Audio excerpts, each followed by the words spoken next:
What if the path to living a more vibrant and empowered life, full color, wasn't about doing more, but doing things in a way that matters? Welcome to the Full Color Wellness Podcast with Kat and Dr. Cynthia. These are real, unfiltered conversations about our curious journey through ancient wisdom and how it vibes with modern day trends. We're here to explore a version of health that isn't one size fits all, but personal and beautifully human.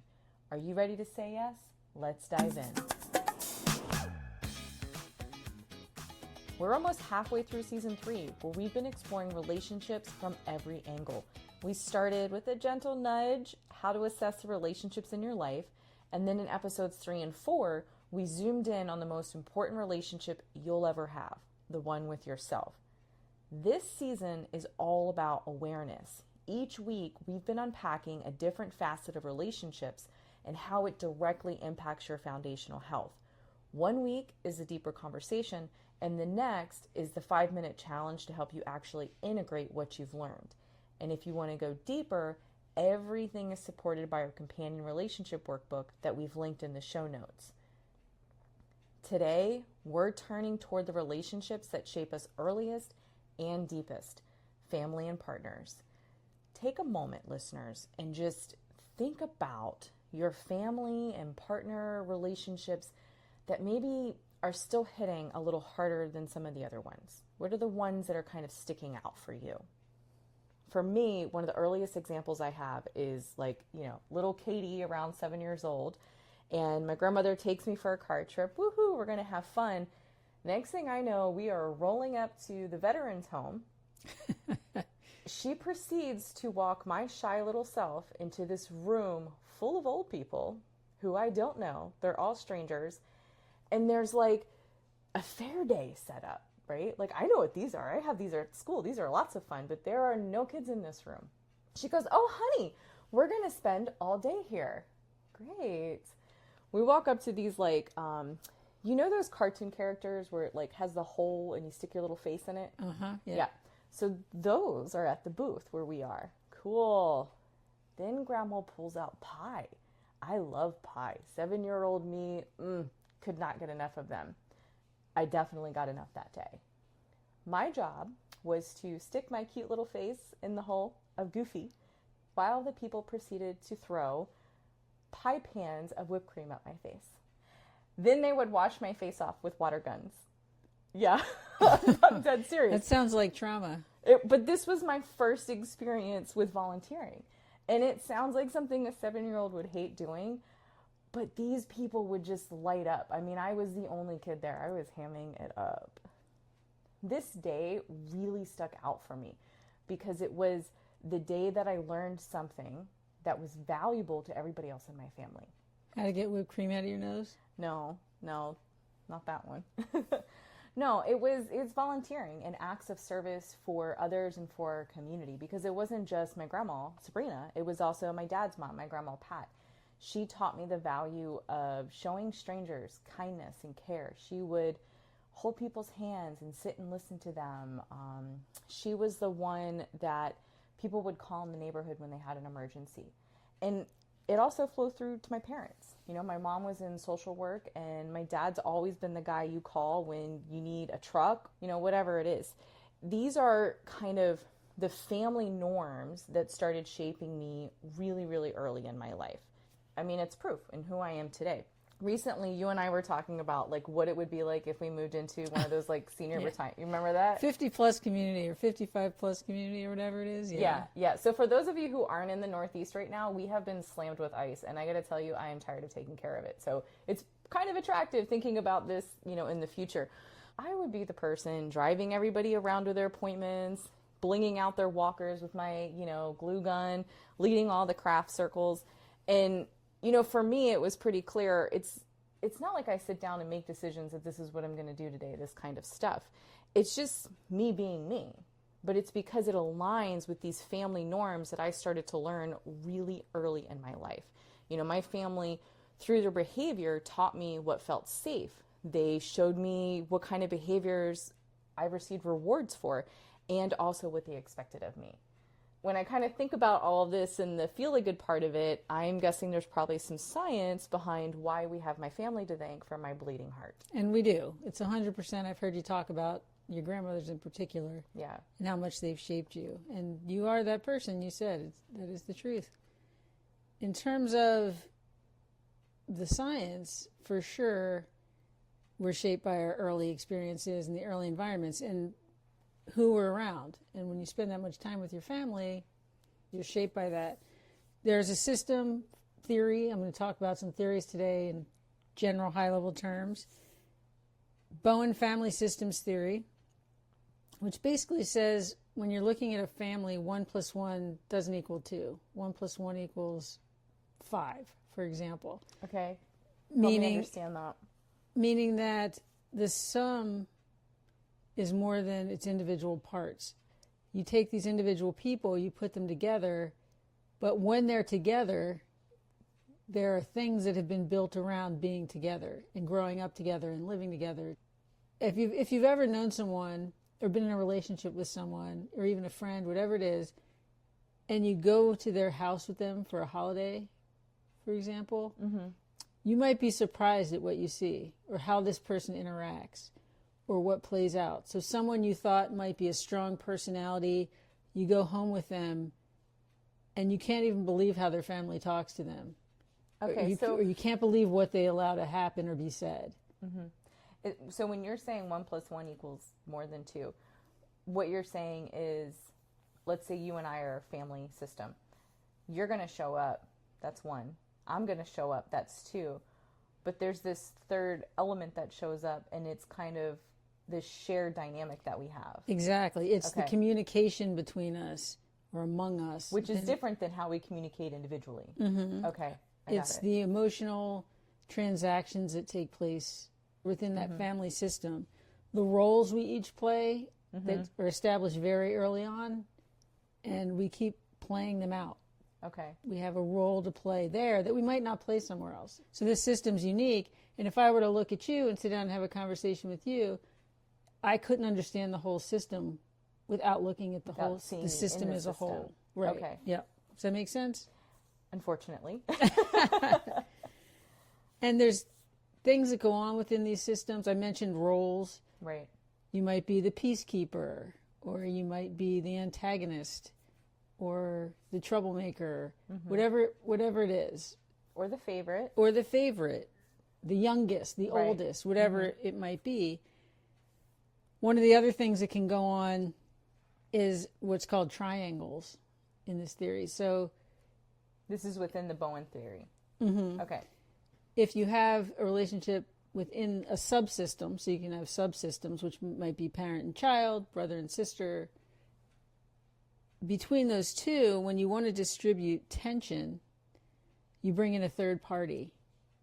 And that is supposed to distribute the tension in that conflict. It could be that your parents are fighting, and they bring you in as that third party to kind of distribute the tension between them. And it can go different ways. It can be that you're brought in and you listen and you're helpful, or it goes a positive direction and they listen to what you have to say and they value what you have to say.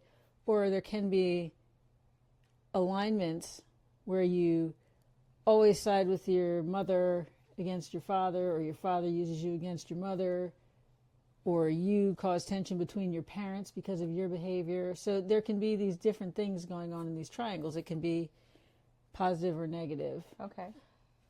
So here's my question. You come up with these norms, you kind of have them ingrained in you, you push back a little bit when you're in your teenage years, because we're all trying to figure out like who we are when we look in the mirror. And then you step into adulthood, which we all know doesn't happen at 18, okay? You could be going through this process now in your 50s, okay? Age is just a number. So when we say adulthood, we're talking about that moment in time where you are like, I feel like I know my identity and what I want it to be, and I'm ready to be me, okay? So you're in this stage in your life. What do you do? What do you do to kind of differentiate yourself from your family and from these norms? In my opinion, it comes from exposure to different things and awareness. Maybe it's going to another family's home and seeing how things are done differently, and then it starts to make you question certain things about your home, or you're in a romantic relationship and you're talking to your partner about how they grew up and the things that went on. It might trigger something for you. Well, in my house, we did this. And then you start to think, why did we do that? Or why am I doing this now? Why am I carrying forward this thing that happened in my family pattern? Yeah, I definitely think going through that exercise of exposing yourself to other family systems, not inserting yourself and trying to assert all of your family norms, but just observing, right? And talking through it, because we definitely have some different family norms. And I think talking through and looking at what we thought was normal through someone else's lens has brought a lot of awareness and allowed us to sort of, without judgment, hold this family norm in front of our own eyes and kind of go, but is this also for me?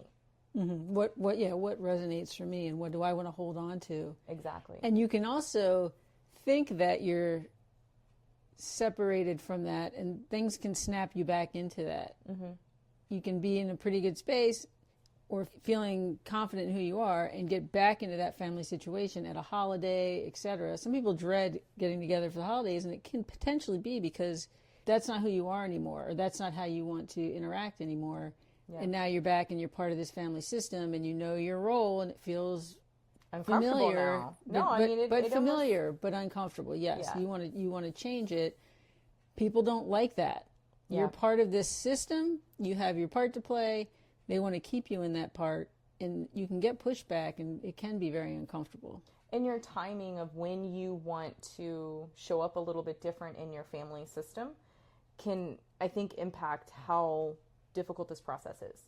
So, maybe when the family matriarch dies and you show up at the funeral, that's going to be a little more difficult to say, I want to show up as a different person now versus, we can get together. And I think it reinforces why it's important, if your family is something of value to you and you want to remain connected to that system, you have to put in the time outside of the holidays, I think that's important when you do approach it. And also being away, either emotionally distant or physically distant, doesn't magically heal these patterns, because when you get back together and back in that situation, like I said, they haven't changed. Their system is the same. Right? Exactly.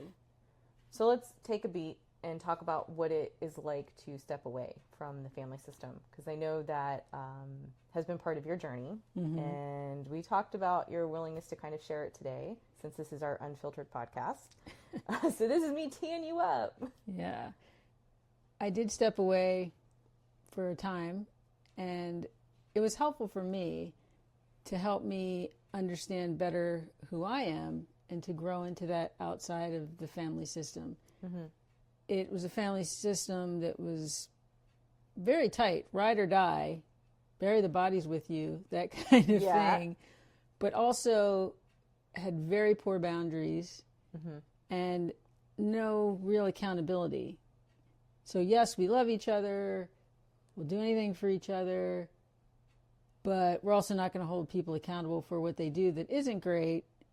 And as you're growing up, that's kind of a interesting bind to be in. Well, it's confusing because you're on one hand being taught values like right from wrong and what we expect from people that we interact with, people that are outside of the family. And then I think what you're talking about can resonate with a lot of listeners, of this idea that what happens in the family is a different set of rules. Because again, we're now in a family system. Getting back into it, I had to do it at a time and from a place where I felt confident in who I was. But there has been a lot of change within the family also, in terms of people have changed and grown. And there's discussions that I've had that I now have openly about all this. And before, part of the norm was just let everything ride and don't talk about anything. And I don't think that serves well. It didn't serve me well. But now it's a much better dynamic.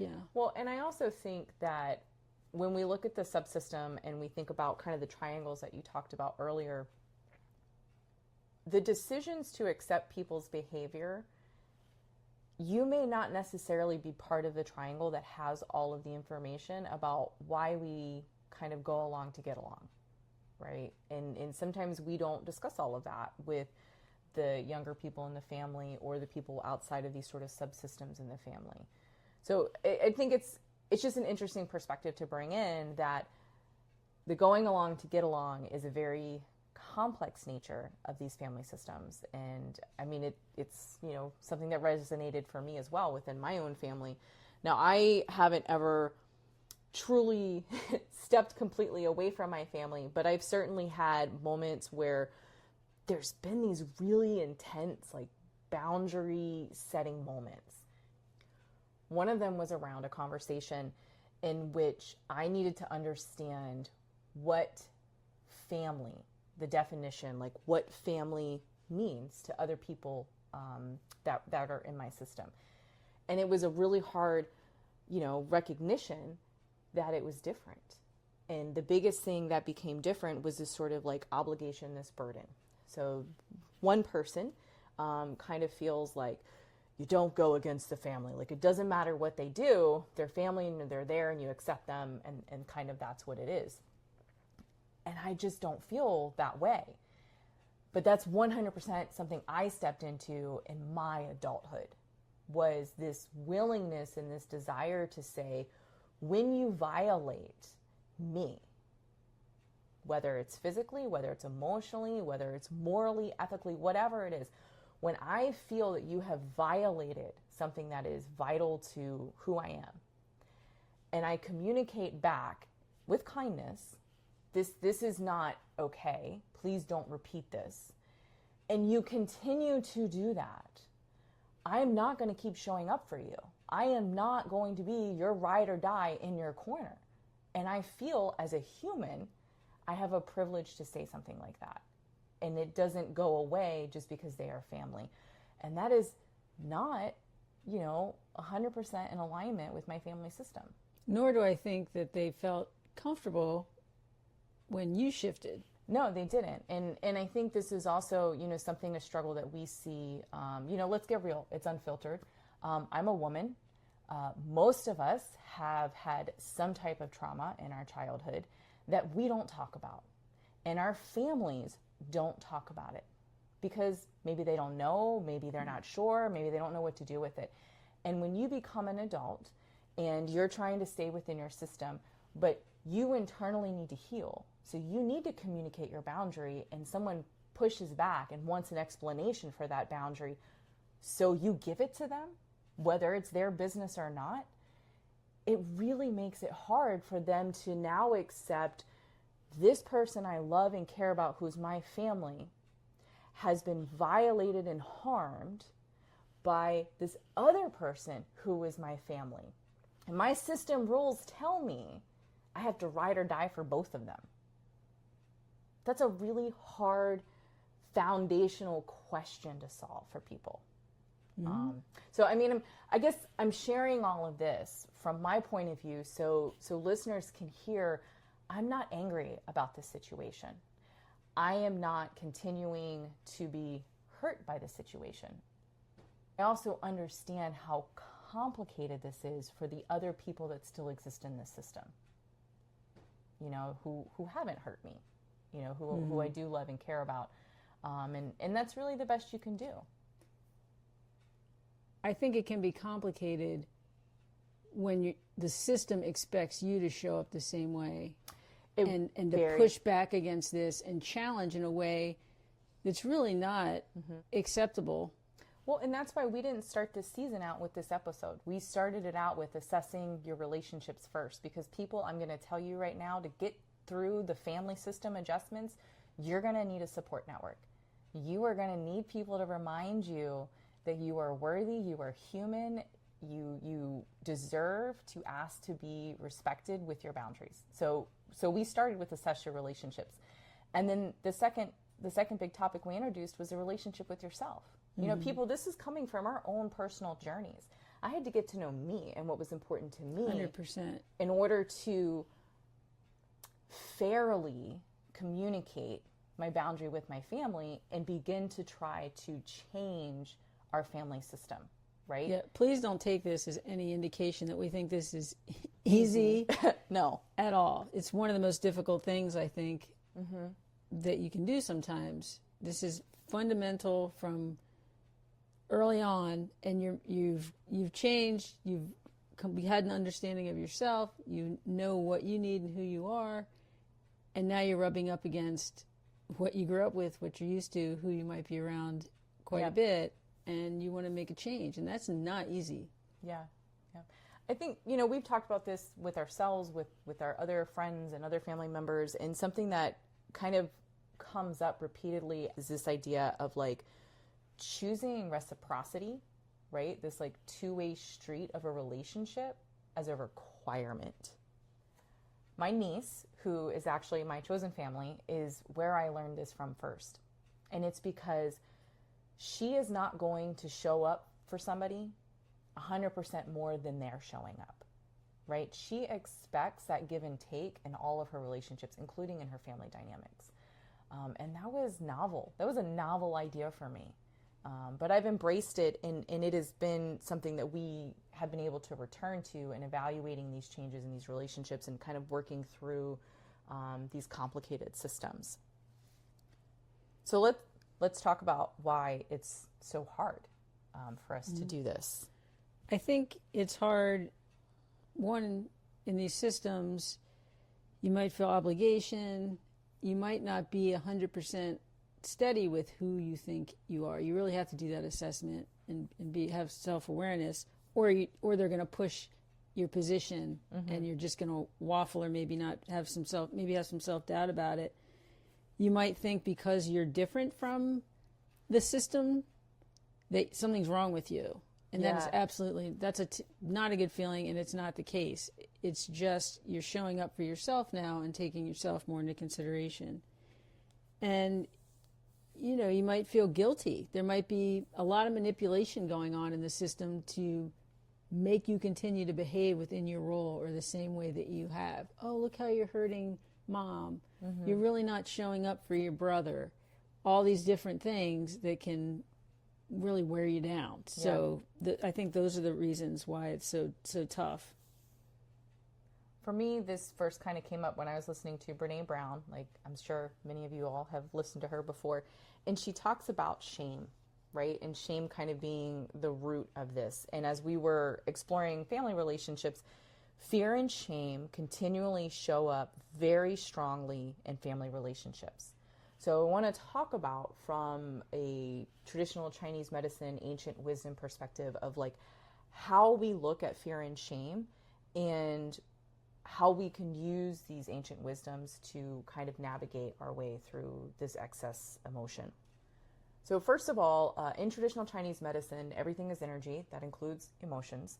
And there's sort of 5 key ways that energy behaves. We call it the 5 elemental theory. So we've talked about this before. So we have water, wood, earth, metal, and fire. And the idea is because these elements are in nature, they're also within our body. And if we can keep them all balanced, that's when we have kind of our optimum wellness and well-being.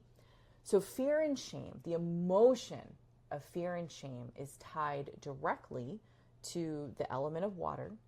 And it kind of pulls and resides in our kidneys. So no surprise, a lot of us are walking around with lower back pain because a lot of us have and are carrying a lot of this fear and shame. One of the ways that we can understand if this is kind of what's throwing us out of balance is to look for signs of when we've been holding on to fear and shame too long. So the way it shows up is our energy is very depleted.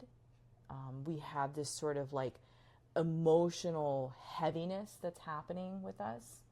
And these are key ways to indicate, hey, maybe I should do something about this. Can you go to therapy? Sure.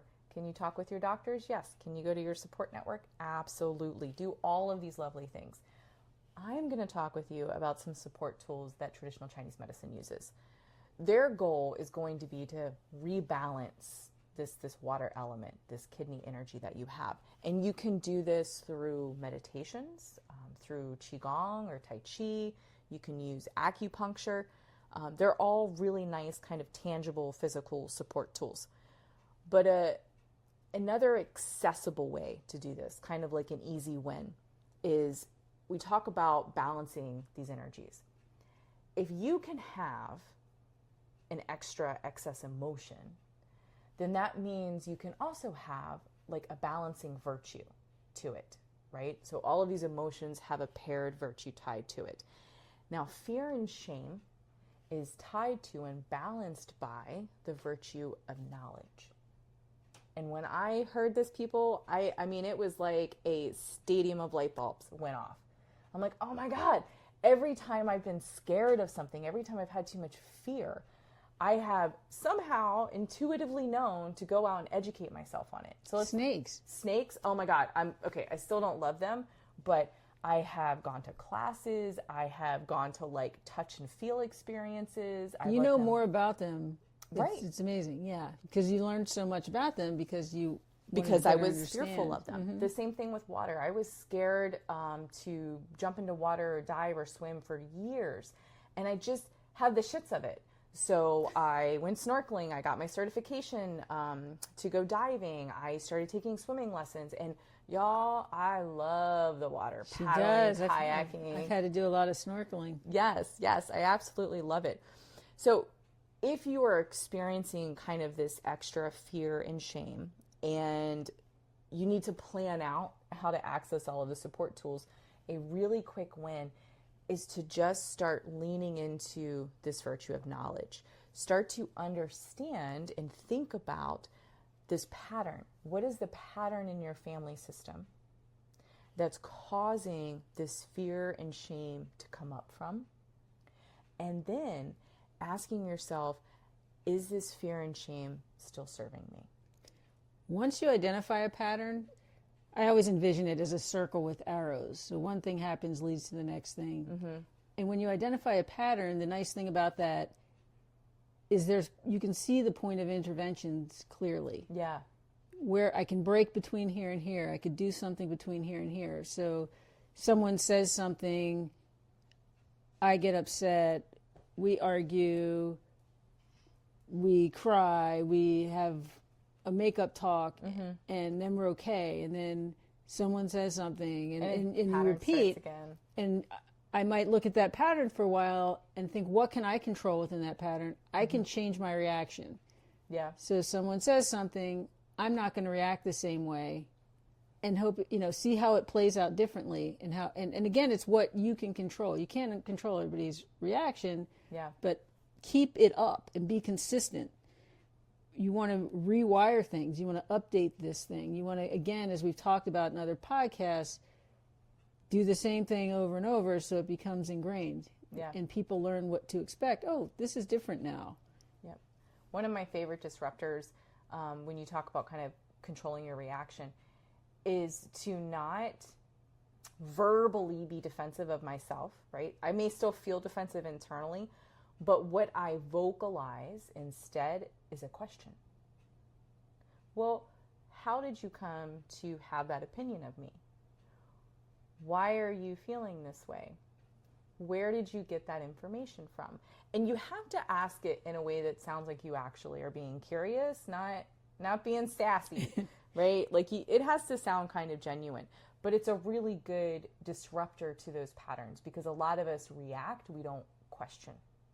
I think that's a good point to introduce our challenge for the week. Yes. So over the next week, we're asking you to notice one recurring family pattern you're not trying to fix it. There's no judgment. Just name it, identify it, and become aware of it. And then you can think further, when does this show up? When does this pattern happen? What's my role in this pattern and system? And what's its purpose? I think that last one's really important. We told you at the beginning of the season, we're not here to tell you to stop doing everything you're doing and to disrupt your whole life.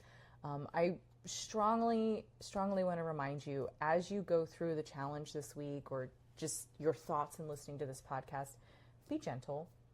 Be gentle with yourself. Be gentle with your family system. Choose curiosity over criticism. It goes a long way.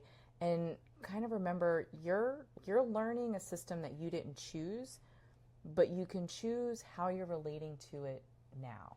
Welcome to adulthood. Yep.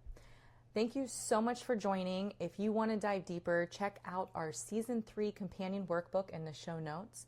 We want to keep exploring this path together. So if you haven't checked out our private Facebook page, Full Color Wellness Warriors, please consider tagging in.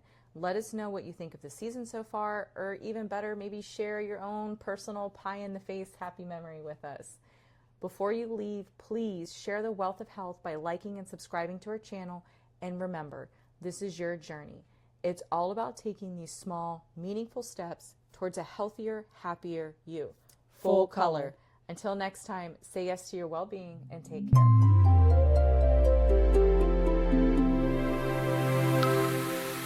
The content of this podcast is for educational and informational purposes only and is not intended as medical advice.